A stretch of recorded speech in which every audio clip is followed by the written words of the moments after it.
We're very lucky to have Seth Berger from GitLab, and he'll be talking to us about fuzzing, intro to fuzzing and app security.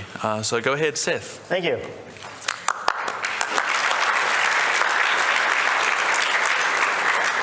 Good morning. My name is Seth Berger. I'm an engineering manager over at GitLab, and today we're going to talk about fuzzing for AppSec. Quick about me. I spent a number of years as a VP of engineering at a lot of different startups doing technology consulting and as a CTO of a health insurance startup. And today I'm engineering manager at GitLab, and my focus is on DAST and fuzzing. If you're not familiar with GitLab, here's a quick overview of what we do. It's a full DevSecOps platform, and the red box is kind of the little area that I live in most of the day. So why would I need to fuzz? Well, to give you a good example of why you might need to fuzz, I want to take you on a trip. I want to take you out to the USS Yorktown. And this is a Navy vessel in the United States. I want to take you off the East Coast onto a day in September 1997. And the ship has recently been upgraded with all the latest software. It's part of the Navy's Smart Ship program. And the ship goes out one day to practice some routine maneuvers when someone at one of the terminals enters in some data. Well, that data sets off a cascading effect on the ship. And system after system after system on that ship starts to crash. That ship finds itself without propulsion and without communications. The ship is dead in the water. For hours, that ship bobs in the water like a wine cork. At the end of the day, they have to tow the ship back to port. It takes almost 3 days to rebuild their ship. The problem was nothing. More specifically, it was zero. Someone had entered the number 0 into one of the kiosks, and the computer tried to do a divide by 0. It caused all of these problems. Some of you may find yourself in this situation. Your kids are sitting on your lap. They're hammering away at the keyboard. In what is perhaps the best bug report I've read, a few weeks ago, my kids wanted to hack into my Linux desktop, so I typed and clicked everywhere while I was standing behind them looking at them play. When the screensaver core dumped, and they actually hacked their way in. Wow, these little hackers. Cat emoji. You may have seen this piece. Android. This photo, if you sent it to your friends, would crash the phone. Just reboot, reboot, reboot. Up in Somerset, England, we have a cattle grid. Causes cars that have automatic braking to stop and sometimes swerve off the road. So what's the problem? The systems are vulnerable from bad or unexpected input. In all of these situations, the software was designed in a way that they didn't understand the full spectrum of the data that could be inputted. Now, in all of these cases, they were benign actors. They happened to just be crashes. But imagine if those weren't benign actors. Imagine those were hackers or other bad actors and what they could do to your systems. So one answer to this is, well, maybe we should write better unit tests, right? That's what unit tests do. They check to make sure that our data is working. So let's take a look at a unit test. So this is a very simple unit test. And you can see here we're testing to create the user in the database. So the first thing that we're going to do is we're going to create a user called Lorem. He's Latin. We're going to save that into the database and check to make sure that it's saved. After that, we're going to look at the full name, see if the full name matches the one that we put in there. Pretty standard unit test. You probably have thousands of these in your software. But the question is, what does this unit test not test? Bad input. It doesn't test the integrity of the input. What if that name was thousands of characters? What would happen? We don't know. Will it handle Unicode? Will it handle non-English characters? Bad values, dates, numbers. What if we put those in there? What will happen to the software? Will it handle Baby Musk's name? We don't know. Maybe that's a fuzz test. So we want to know, can any value be substituted for Lorem and the system still responds appropriately? So let's get started. So what is fuzzing? Fuzzing is a technique to test a large number of random-ish inputs to trigger a crash or a vulnerability. And I say random-ish because they don't have to be random, and we can get into that in a little bit. They can be intelligently generated from a data set. And they should increase your test code coverage. A couple other terms that are important to know is a fuzz target. That's the function that you want to test in your application. And then there's another one called a corpus, and that's the data set that's used by a fuzzer to test the test target. So in the case of our Android, you might have a corpus of a lot of different JPEGs. So how do we write a fuzz test? So we're going to do one in GoFuzz. That's one of the fuzzing tools that we're going to use. So the first thing you want to do is you want to identify your target function. What's the part of the code that you want to test? You want to write a testing harness, which is the part of code that's going to call that test function. And then you're going to typically build it with special compiler instructions, and then you'll run it. So let's take a look at one of the functions that we want to test here. So this is just a function that we've written. It's called parse complex, and you can see that it is looking for a data set of 6 characters, 6 lines. But if we look carefully at the code, you'll see that we are checking to see what the letters are in that array. So we're going to look for the word fuzzing. Now, if you look carefully, we've all probably made this programming mistake. You're off by 1. So this is going to check the 7th item in the array, but this is going to make sure it's 6. So it's an error that'll show up when you have that specific string. So we're going to write a fuzz target here. And this is what our harness is going to, I'm sorry, we're going to write a harness, and this is what our harness is going to look like. And the function name is called fuzz. That's just the convention that you use if you're writing GoFuzz. And it's going to take in a random array of bytes, completely random. Just as a starting point, we'll get a random array of bytes. It'll take that array of bytes, and then it's going to call parse complex, which is the function we just looked at. And time after time, it's going to see what values it can find to see if it can get the crash. So I'm going to go ahead and run that here. And so the fuzzer is going to run. So let's take a look at how this is running here. I'll reformat this a little bit. And one of the things that's really powerful about fuzzing is you can see that on line 5, it has the array, the length of 6. Now, it starts with a random array, right? It could be 30 characters or 50 characters. What fuzzing is going to do is it's going to say, OK, I've got an array of 30 characters. Well, I didn't get to execute line 5. So it's going to try again. It's going to try an array of 10 characters or 4 characters or 3 characters. It's finally going to find an array of 6 characters. Then the fuzzing engine is going to say, OK, great, I got to line 5. How do I get to line 6? It's going to randomly try mutations. And it's going to get to line 6. And then it's going to say, well, OK, I got the first part, but I short-circuited out of this conditional. How do I get to the next part? And it's going to keep mutating and mutating until it figures out how to get as far as it possibly can in the code. When it gets as far as it finally can, it's going to trigger that crash. And that's what we have going on here in the background. And that's the beauty of the fuzzing, is it's going to randomly mutate the data to get to the part of the code that's going to crash. And this will typically, depending on the size of your code, can be very, very fast compared to manually writing tests or debugging. So that's still running, but I will show you the results.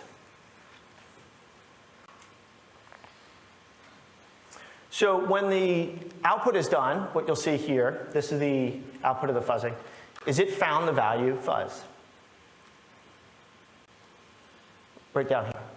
And that's because of all the random mutations. So what's this good for? Well, Heartbleed, which some of you may be familiar with, took down large parts of the internet in terms of making their websites insecure with SSL. Researchers went back and said, well, could we have found this bug sooner? The answer was yes, painfully yes. This is the code right here, this one line of code of fuzzing that would have found Heartbleed. Down below, here's if you want to download the source code for how to generate the Heartbleed vulnerability. Here's a couple of resources I'd love to share with you. They're all open source and free. You can go and we've got resources in Go, Java, JavaScript, Python, Rust, Swift, using various fuzzing tools.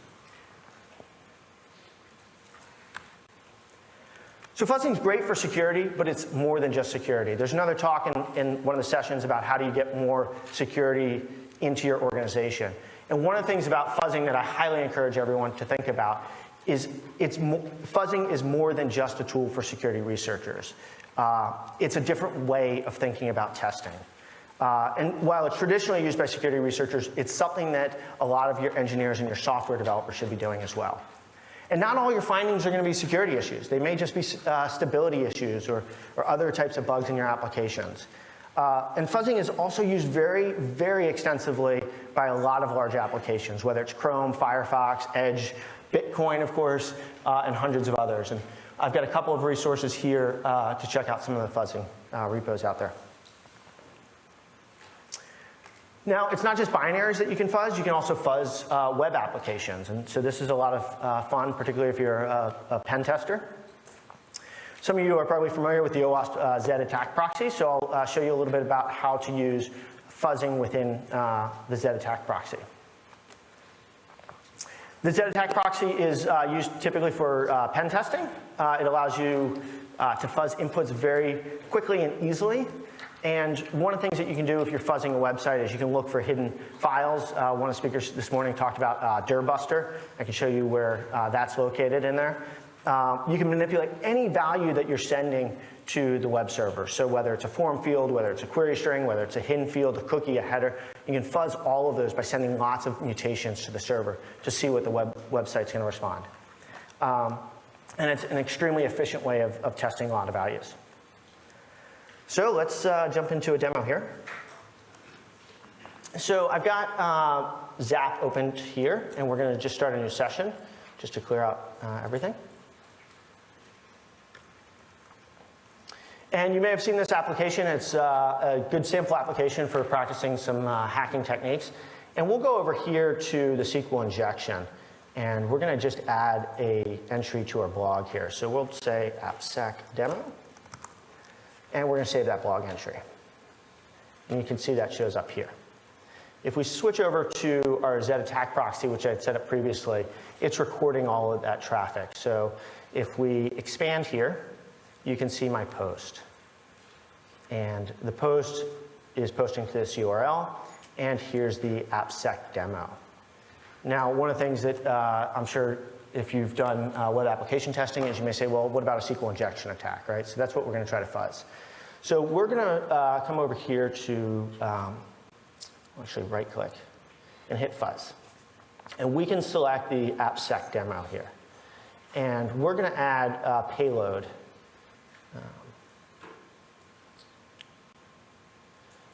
And the payload that we can do is we can change that to any dictionary of strings we want. So if there's some strings that you want to try at your organization or that you know are bad strings, you could type those in here.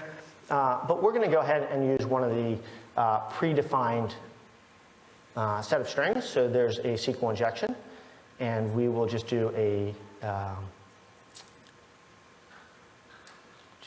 basic, we'll do a passive SQL injection. You can see all the values that it's going to try here. So we'll add that here, and then we'll hit OK. And we'll just confirm all these settings. And what you can see is it's got a total of 55. Going back to the directory buster, let me show you how that one works as well. So there's a whole set of bad values. So if you're interested in values that will crash your website, this is a great place to look. There's the dir buster, and that's got a whole list of directories that most websites should not have made public. But we'll take this one, and we're going to go ahead and then start the fuzzer. And we'll take a look at the results here. And so here, if we look at any of these values here, we can see that what it did was it posted to this URL, and then this was the value that it plugged in there. And if we look carefully, what I'm going to look at is sort these by state.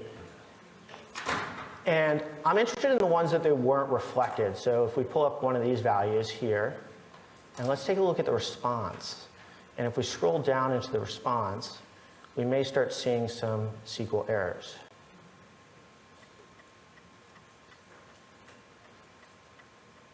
So here's the response that the website gave us.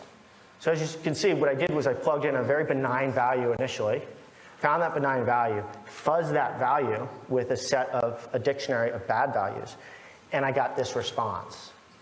And so now, all of a sudden, I learned a couple of things. One, I learned the website's running MySQL. 2, I learned that they're not escaping their characters properly. So using this value now as an attacker or as a researcher, depending on which side you're on, you can start to use this payload to further advance your attack. The other thing that is a nice feature within the OWASP tool here is when you come into the fuzzer, so if we were to fuzz that value again, is one of the things is you're not always going to pass in just values like this. You may also need to do some processing on those. You may need to HTML encode the URL, encode them. You may want to encrypt them. You may want to add a checksum, things of that sort. And so when you come over to this fuzzing tool, not only do you have this concept of payloads, but you also have this concept of processors. And so if you want to, let's say, encode that data, you can use some of the processors that they have here. And so there's a whole series of these, whether it's base64, you can convert it into an MD5 hash, any sorts of translations that you want to do, and you can also write your own script.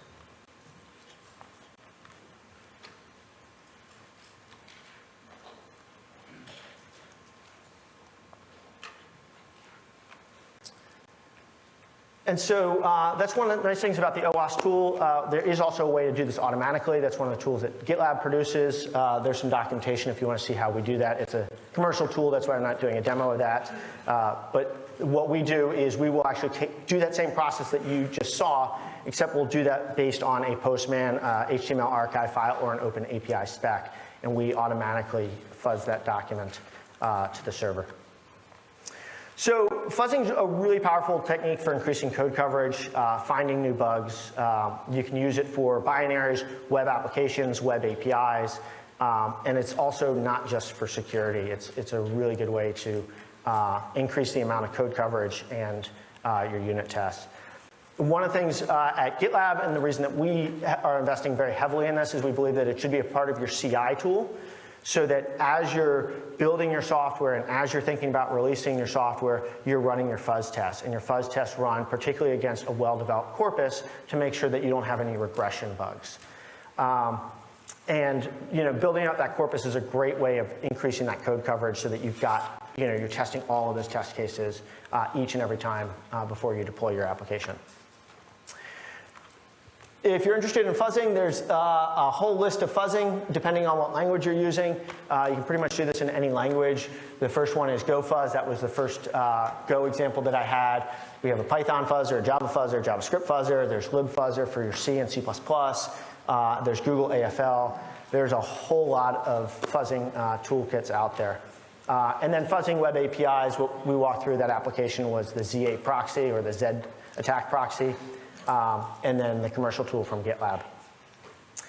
That's my presentation, so thank you.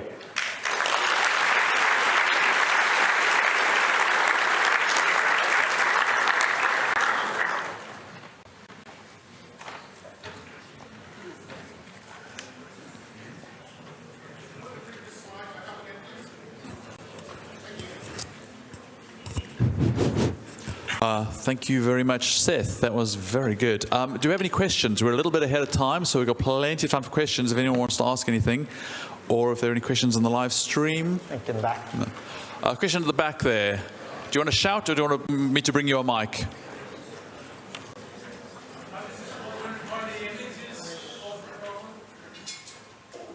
I couldn't hear. Sorry, say that again?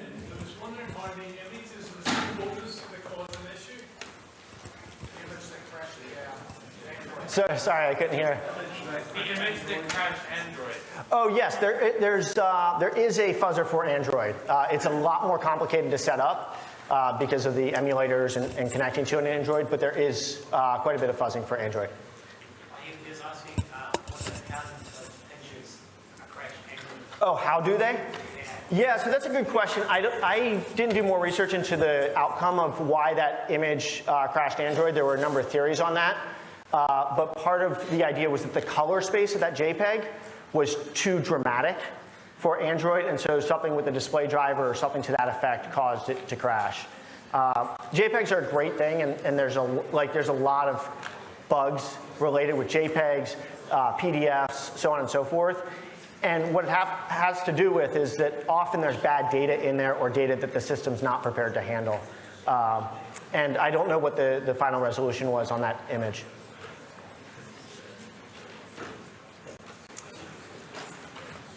Are there any binary-based fuzzing techniques? Just blobs of... For something that's already compiled? Yeah, it could be like an image, or video, anything, any sort of binary. Yeah, so the question is, are there binary-based compilers? So what we showed today was coverage-based fuzzing, and that's if you have access to the source code. And if you have access to the source code, it's immensely efficient because, as we saw, the fuzzer can actually figure out what line of code was executed and then can instrument the code for crashes. If you don't have access to that, which is what a lot of offensive security researchers, the case that they're in, there are tools where you can just jam data into an application and see if it crashes. Take any command line utility that you've got, right, and just start sending in random data. You don't have access to the source code, you don't know what's happening, but you may get a crash. It's a lot more challenging and not as efficient because you don't know what's happening. Like, you just know that the program's not doing what it should. You don't know where it crashed. You don't know if it's an infinite loop. You don't know what's happening. But there is some tooling for that. And even what we did, you could, instead of calling another line of code, you could call a DLL, an assembly, a command line utility. So you could still use that as a technique. Yes. So how does the GitLab API fuzzing, is that like a turnkey solution?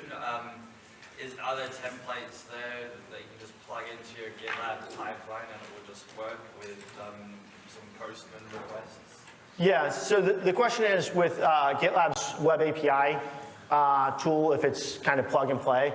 And the short answer is yes. Essentially, the way that it gets set up is you can go to your website and just record an HTML archive, which you can do in Chrome, or we have a recorder that will do that. It will just record all your web traffic to your website. You stop the recording.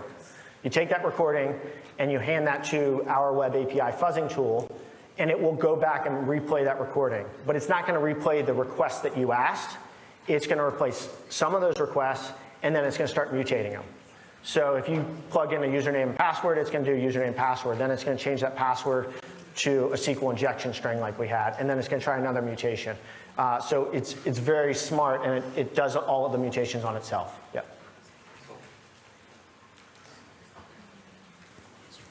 Yes? Just a comment on AFL. So that's sort of been left behind a bit by Google, and it's moved on to a different project called AFL++. So if anyone wants to do C fuzzing, go for AFL++, not the older AFL. Yes, thank you. Yeah, there's AFL++. There's, I believe it's fuzzbenchmark.com, which actually goes through which of these is the most performant, and there's a lot of different fuzzers out there. Each has kind of their own benefit, but yes, thank you. There's AFL++. And we have two online questions. First one, does GitLab's fuzzer provide mutations? So the fuzzers depends on which we're talking about. So these are the open source projects that we've got, the Python, Java, and JavaScript.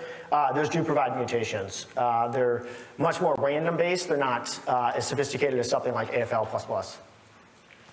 Second online question, fuzzing can be a very noisy process. What are some things you can do to lower the false positive or negative rate of a fuzzer?